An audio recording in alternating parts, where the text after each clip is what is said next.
Hi guys, I know I've done cabochon wire wrap pendants before, but this beautiful piece of fluorite just needed to be wire wrapped, and I thought I'd do a fancy top this time rather than a plain one. So I've cut my three lengths of 0.8 and I'm going to bind the center with 0.4 mil wire, binding wire. And it really doesn't matter if you don't have those wires, as long as you've got slightly thicker wires and a thinner binding wire. So, and if you have square wire, that's even better because it will hug your stone a lot better than round wire. But I've only got round wire at the moment. So I'm just using 3 of the 0.8 mil, which is 20 gauge, and the 0.4. But please don't feel you have to stick to that. You could do 0.6, 0.5 for the wrapping. So I'm binding the center just to hold it, and I don't want to go, make that too big. And then I'm going to do bindings on each side. Now I've done the cabochon wire wrapped frame before, so you've probably seen me do this, and you can refer back to any of the other tutorials to remember how I cut the wire, and but I thought I would just speed on straight to this part. So it's quite simple. You've got to keep it neat. You don't want to overdo it, but the main thing is to keep the cut ends all on the same side. That's really important because those cut ends are going to go on the inside of the stone. So they will never, be protruding on the outside so that they can catch. So always make sure that when you're binding, those cut ends are on the same side. So wire wrap, and as you wire wrap a little bit, make sure those wires don't get into a bunch. They stay parallel, one on top of the other. And you can do that by holding it. You can see with my flat nose pliers, if I hold it flat, they'll stay flat. And then before you cut, just lift them up a bit so that you cut the wires so that they don't protrude out. They sit on the inside. The cut ends are very much on the inside. So having made sure that all those little bindings are neat and all together, you're going to get some masking tape, or tape of, you can have plumbing tape or any sort of tape. It's just something to help secure it to the stone. So I've got some slithers of masking tape here. I find this one quite good because it doesn't leave too much residue on the stone. So I'm going to go to the middle binding first, and I've felt where the cut ends are, so I've put it on the outside. The cut ends are on the inside now. And then I'm going to stick that to the base of my stone. So what I normally do is I look at the stone, depending on if it's, got a marbling effect or banded or anything like that. And I usually put the darkest part at the base. So that's how I would decide which is the top and the bottom of the stone. But sometimes the stone doesn't have any color in it. But this fluorite has these lovely sort of bands on it. And then you push the wires around the contour outer frame of the cabochon. So you just push them to shape, and then where the other bindings are, you will put your slithers of tape again. So that just to grip it onto the stone, because you won't be able to hold it with your hands. So I've now got my stone held with the masking tape, and you can see the wires are on the outside. Now I'm going to just bend all those 3 wires together as if they're one, and I'm going to just make them come over and around the top just to get that shape. And then using my flat nose pliers, I'm going to bend those wires up to a right angle at the center top of the stone. So the center top of the stone. Now I haven't done that very well on one side, so I'm just bending it back to bring it closer, because you want those wires to meet at the center. So the reason I'm not doing this very well is because I'm trying to do it under the camera, under the phone camera. So I haven't got much space and I can't really see what I'm doing. So I do apologize. Normally when I'm doing this, I can work much easier. But anyway, it's always better to show that you can, you know, if you make a mistake, you can go back and resolve it. So yes, sorry if I'm a bit cack-handed today. Now, to keep those wires together at the top, I'm using a bit of binding wire again. So 0.4 mil, just anything you've got to hand. This is just to hold the frame together, otherwise it's all going to be wobbling around and you know you won't be able to work with it. So just put a little bit of binding wire there. I mean, later on you can actually take it off, but I keep it as a sort of hidden little bit of, it's like putting a secret stitch somewhere to help you, you know, sort of get started. And now that you've got it all around the circumference of the stone, you start pulling out the front and back wires, and this is going to help the that framework grip around the stone so the stone doesn't fall out. So you just really need the fronts and the back pulled out, and you can do this with your fingers. Try not to use any of the tips of your pliers because you might scratch the stone, and if you do, if you've got nylon pliers, or you put some masking tape on the tips of your pliers, but your fingers usually can do it.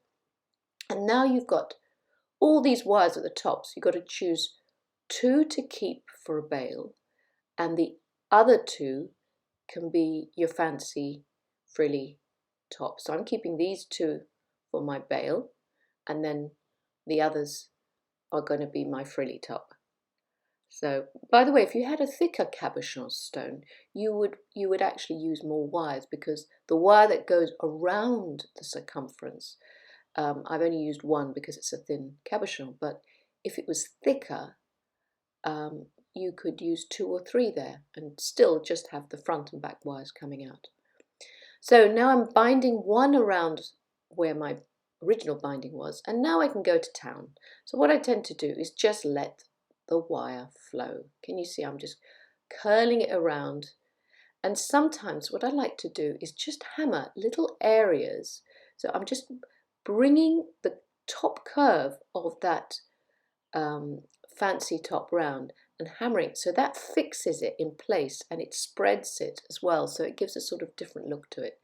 So if you can get to it without damaging the stone, if you can pull it out and get to your steel block, then by all means, you know, just give it a little tap with the hammer, because it sort of reinforces the shaping. So now I'm just having a look to see how I'm going to do the rest. It's a question of really just going with your gut instinct with this. So I've got an end there, so with an end I usually like to spiral that, because then I've got no spiky sort of you know, piece at the very end of my wire, so that can sit on the front of the stone. So there's a bit of frill. Now I'll go to another one again. You see, just by bringing it round into loopy circles, you get this lovely free flow look at the top of the cabochon. It really sort of makes it more special, because each time you do this, it will be completely different on each stone, even if you have the same sort of a similar shaped stone and a similar color stone. So this, if you're selling wirework jewellery and gemstone jewellery, this is a sort of nice way to make your pieces a little bit unique, so people come to your, you know, and buy your pieces and say, oh, I love the top of that one because it looks like, you know, I don't know, a Japanese painting of waves, or you know, swirliness of swirly skies, or you can just play and have fun with spirals and shapes and loops. So I'm going to put one at the back. I like to put one at the back only because I always think if you're wearing it as a pendant, it's nice to have something to look at the back. So again, I've got a little bit on the outside. I can hammer that and just work hard on just that area, and that helps fix it in place so it won't distort. It's just working out where the wire ends up and where it wants to, go next. Just follow its lead. So there you have it. You can see I never plan these things. Each one will be completely different. So you can even bring the wires further around the front of the stone and attach them to where the bindings are, or cross the stone from the top to the bottom. The reason I'm not doing it on this one, because I rather like the banded colours of the fluorite. I think it looks beautiful. So now I'm going to the top. So this is my bail now. And what I like to do is shape my bail a little bit. So it comes out quite narrow from the top of the stone. Then it goes wider, and then I bring it in again. So you can see that's the shaping that I like to do. So that middle part where I've put the kink is where it's going to really bend around, because I want it, a sort of chunky bail. So I'm ready now to reveal the stone again. So take off the masking tape, and you should find that your piece will not move anymore. It should be nice and firm. And again, you can spend a little bit of time making sure everything's neat, the bindings haven't been stretched. If you want to put a sort of curved shape, you can see you can use the nylon part of your hammer just to push out those wires. This tightens it and makes them really sit firmly around the stone, and you won't have any problems with it popping out. And just by all this manipulation, what will happen is the wires will work harden as well. So, they'll be really set firm. So, do spend a bit of time doing this. It's well worth it, because it's never going to come out if you keep doing that. So I'm nearly there, and you can see I'm doing this all in real time. So, I'm not sort of starting it. So there we have, I'm happy with that. And now I'm going to go to get ready to do the bail. So I'm just making sure it's all exactly as I want it. So for the bail, we need some binding wire. So I've got the 0.4 mil binding wire again. I mean, you could use 0.3, 0.2, whatever you have to hand. And I've made the shape that I want.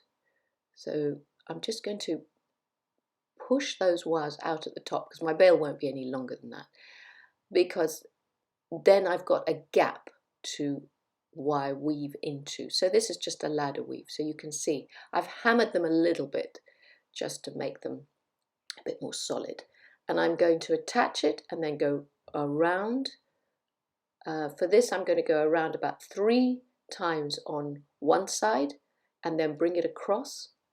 And then I'm going to go around about 3 times on the other stem and then go across.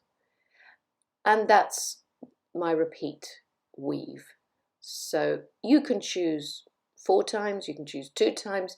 As long as you're consistent with what you're doing, it really doesn't matter. And as long as you sort of scooch down the wires so that they sort of sit nice and neatly together and they're tight, that's fine. So you just go all the way along to the top of your bail, consistently repeating this sort of, wrap around one side and then over to the other side. So now I've done the bail, the ladder weave, and I'm now ready to make the shape of the bail. So I push it forward a little bit, then place it in my bail makers. Now if you don't have bail making pliers, you can use a pen, pencil, anything, as any round mandrel of that sort. And you see it curves it into the loop, and I've still got these ends. So I could trim those a bit, or if you had them too long. And I'm just going to make little circles at the ends of those, because you don't want spiky ends. So little circles will do, and that will finish off that part. Now I'm going to bring those, push them out a little bit, because I want to pinch that narrow part of my bail to the front, and that just helps it grip in place. So if I pinch it so that it meets and becomes the big loop at the top, then I can use my 0.4 wire wrapping wire to wrap around and hold those that bail together at the very top of the stone. If you have run out of weaving wire, you just cut another piece and add it in at this point. So I'm just going to get rid of this little wire. This was a wire left over from the top binding. I don't need it anymore. And I'm going to cut this one off at the back because it's too long. And if you have wire left over, you can always use it to make another little spiral. You can make sure, you know, that you just never cut it off till right at the end when you've decided, you know, if it needs any bit more reinforcement or security, you just might need to you know, might need it at the end. So I'm going to make a tiny little spiral out of this and just push it over at the on my piece, because I always like the look of spirals, and as it's a fancy piece, you may as well, you know, make it a bit more fancy. So that's actually going on the back, but it just hides a little bit of the binding there, and, you know, adds another little bit of decoration. Now you can use your round nose pliers to push down into the center of your weaving, and that means that if there's any sort of loose bits of weave, that will strengthen the piece and also gives it a nice shape. So that's pretty much it. You're ready to hang it on a chain or put it on a cord. So I hope you can make your own fancy top pieces and enjoy doing them. Many thanks for watching.